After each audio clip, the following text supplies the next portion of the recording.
दोस्तों, आदाब, सलाम, नमस्कार। दो चरणों का लोकसभा चुनाव संपन्न हो गया। तीसरे चरण की चुनाव की तैयारी तेज है।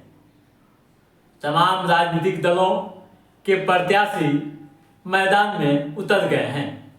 पार्टी के आला कमान भी रैलियां करने लगे हैं। आज के एपिसोड में तीसरे चरण में होने वाले बिहार के उन 5 लोकसभा क्षेत्रों पर चर्चा करेंगे और यह जानने की पूरी कोशिश करेंगे कि यहाँ जीत व हार की गणित क्या रही है। पूर्व में हुए चुनाव में कौन सा फैक्टर यहाँ काम किया था और जीत दिलाई थी। दोस्तों, जैसा कि आप जानते हैं कि 7 मई को चुनाव होना है। 5 सीटों पर बिहार के जो कोसी क्षेत्र में आते हैं, जैसे झंझारपुर, सुपौल, अररिया, मधेपुरा व खगड़िया, इन 5 सीटों पर चुनाव होना है तीसरे चरण में। इस चुनाव में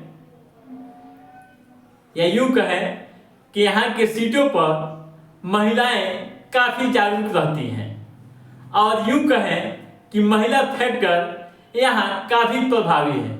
कैसे? हम पूर्व के चुनाव को हम देख सकते हैं। वोट परसेंटेज जो था महिलाओं का यहाँ काफी था। 2019 के चुनाव में महिलाओं ने जो वोटिंग किए थे, पहले हम उसे एक नजर में देखते हैं। पुरुषों की अपेक्षा महिलाओं की वोट प्रतिशत कितनी अधिक थी। दोस्तों, यही महिलाएं जो परसेंटेज हैं एनडीए की जीत दिलाई थी। आप पहले परसेंटेज देख लीजिए, फिर हम आगे बात करेंगे। दोस्तों, मधेपुरा से हम शुरू करते हैं। मधेपुरा में जब चुनाव हुए थे 2019 में, तो वहाँ पुरुष 56.59% वोट डाले थे, जबकि 65.3% महिलाओं ने अपने वोट का प्रयोग किया था। इसी तरह अररिया की बात करें तो यहाँ 60% पुरुषों ने मतदान किए थे, जबकि 69.43% महिलाएं मतदान केंद्रों पर पहुंच अपने पसंदीदा प्रत्याशियों के भविष्य का फैसला की थी। इसी तरह सुपौल की बात करें तो सुपौल में 60.9% पुरुष महिलाओं ने मतदान किए थे, जबकि 71.68% महिला मतदाताओं ने वोट डाले थे। वहीं खगड़िया की बात करें तो खगड़िया में पुरुष 52.73% मतदाताओं ने वोट डाले थे, जबकि महिला मतदाताओं की बात करें तो 60.09% वोट किए थे। उसी तरह से झंझारपुर की बात करें तो यहाँ पुरुष मतदाता 51.15% वोट किए थे, जबकि महिला मतदाता 63.83% मतदान किए थे।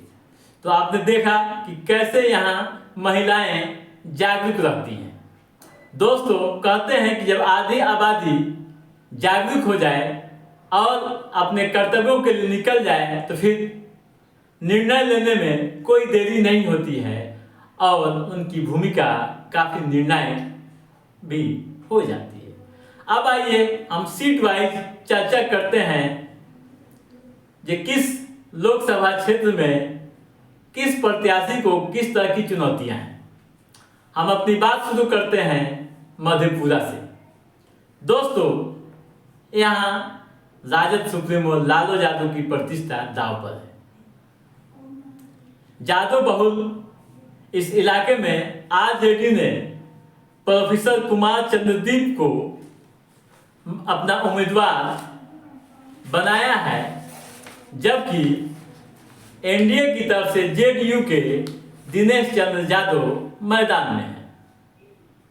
दोस्तों, इस सीट पर कभी शरद यादव व लालू यादव टकराते थे और एक दूसरे को पराजित करते थे।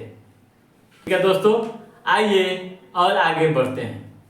अररिया की बात हम करते हैं। अररिया एक महत्वपूर्ण लोकसभा सीट माना जाता है। तस्लीमुद्दीन का यह गढ़ रहा है। ये यूँ कहें कि यह एक दौर था जब तस्लीमुद्दीन की यहाँ तोती बोलती थी। इस बार के चुनाव में आरजेडी ने तस्लीमुद्दीन के बेटे शाहनवाज आलम को मैदान में उतारा है, जबकि भाजपा ने अपने सांसद प्रदीप सिंह पर भरोसा जताते हुए उम्मीदवार बनाया है। यहाँ मुस्लिम वोट निर्णायक है, यानी मुस्लिम मतदाताओं की संख्या सर्वाधिक है। इसके अलावा SC ST वोटर्स भी काफ़ी निर्णायक भूमिका में रहते हैं। ठीक है, अब हम सुपौल की तरफ चलते हैं। सुपौल लोकसभा सीट का अपना एक अलग इतिहास रहा है। यहाँ सामान्य जाति का दबदबा रहा है, यानी सामान्य जाति के वोटर अधिक है। आरजेडी ने अनुसूचित जाति के चंद्रहास चौपाल को अपना उम्मीदवार बनाया है, जबकि जेडीयू ने अति पिछड़ा समाज से दिलेश्वर कामत को मैदान में उतारा है। दोनों प्रत्याशी सामान्य जाति के मतदाताओं को अपनी ओर आकर्षित करने में लगे हुए हैं। ठीक है, अब आइए झंझारपुर चलते हैं।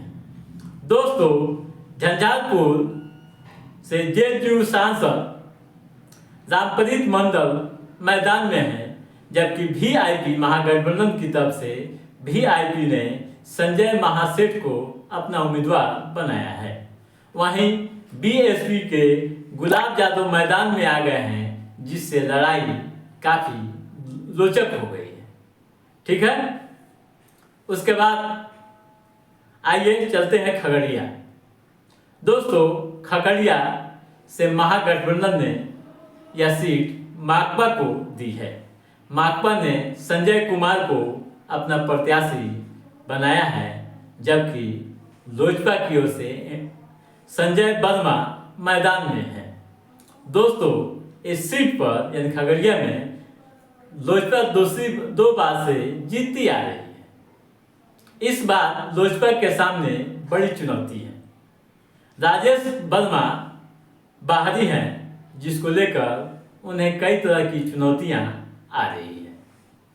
चुनाव में क्या होगा यह तो वक्त तय करेगा, लेकिन जिस तरह के हालात बन रहे हैं और जो सियासी समीकरण तैयार हो रहे हैं, उससे तो एक बात स्पष्ट है कि यहाँ मुकाबला कड़ा है और कांटे की लड़ाई है। तो दोस्तों, आज के इस एपिसोड में बस इतना ही। हमारा ये एपिसोड कैसा लगा आप लाइक और कमेंट करके हमें जरूर बताइएगा।